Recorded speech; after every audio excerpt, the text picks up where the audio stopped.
اعوذ باللہ من الشیطان الرجیم بسم اللہ الرحمن الرحیم وَإِذَا تُتْلَى عَلَيْهِمْ آيَاتُنَا قَالُوا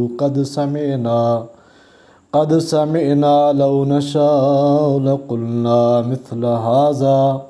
إِنْ هَذَا إِلَّا أَسَاطِيرُ الْأَوَّلِينَ۔ اور جب کوئی پڑھے ان پر ہماری آیتیں تو کہیں ہم سن چکے، اگر ہم چاہیں تو ہم بھی کہہ لیں ایسا، یہ تو کچھ بھی نہیں مگر احوال ہیں عقلوں کے۔ 31ویں اور 32ویں آیتوں میں اسی دارالندوا کے ایک شریک نضر بن حارث کی ایک بیہودہ گفتگو، اور 33ویں آیت میں یہود و نصارہ کی کتابیں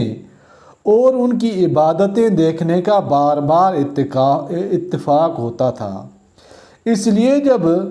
اس نے قرآن کریم میں پچھلی امتوں کے حالات سنے تو کہنے لگا کہ قد سمعنا لو نشاء لقلنا مثل هذا، یعنی یہ باتیں تو ہماری سنی ہوئی ہیں، اگر ہم چاہیں تو ہم بھی کہہ سکتے ہیں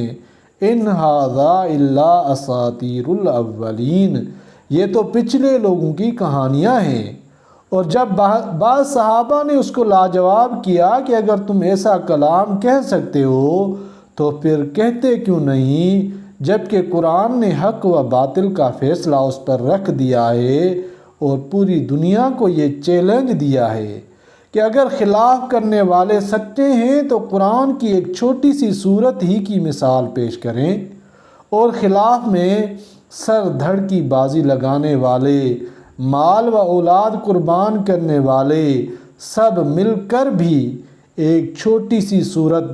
قرآن کے مقابلے میں پیش نہ کر سکے، تو اب یہ کہنا کہ ہم چاہیں تو ہم بھی ایسا کلام کہہ سکتے ہیں، ایک ایسی بات ہے جو کوئی غیرت مند آدمی نہیں کہہ سکتا۔ پھر جب نضر بن حارث نے صحابہ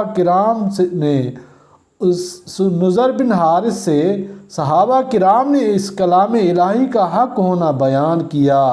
تو اپنے غلط مذہب پر پختگی دکھانے کے لیے کہنے لگا، تو وہ اسی طرح کہنے لگا وَإِذْ قَالُوا اللَّهُمَّ إِنْ كَانَ هَذَا هُوَ الْحَقَّ مِنْ عِنْدِكَ فَأَمْطِرْ عَلَيْنَا حِجَارَةً مِّنَ السَّمَاءِ أَوْ ائْتِنَا بِعَذَابٍ أَلِيمٍ۔ اور جب وہ کہنے لگے کہ یا اللہ اگر یہی دین حق ہے تیری طرف سے تو ہم پر برسا دے پتھر آسمان سے، یا اللہ ہم پر کوئی عذاب دردناک، یعنی اے اللہ اگر یہی قرآن آپ کی طرف سے حق ہے تو ہم پر پتھر برسا دیجئے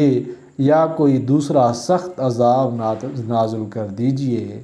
تو اللہ تعالیٰ قرآن پاک کو سمجھنے اور عمل کرنے کی توفیق عطا فرمائے، آمین یا رب العالمین۔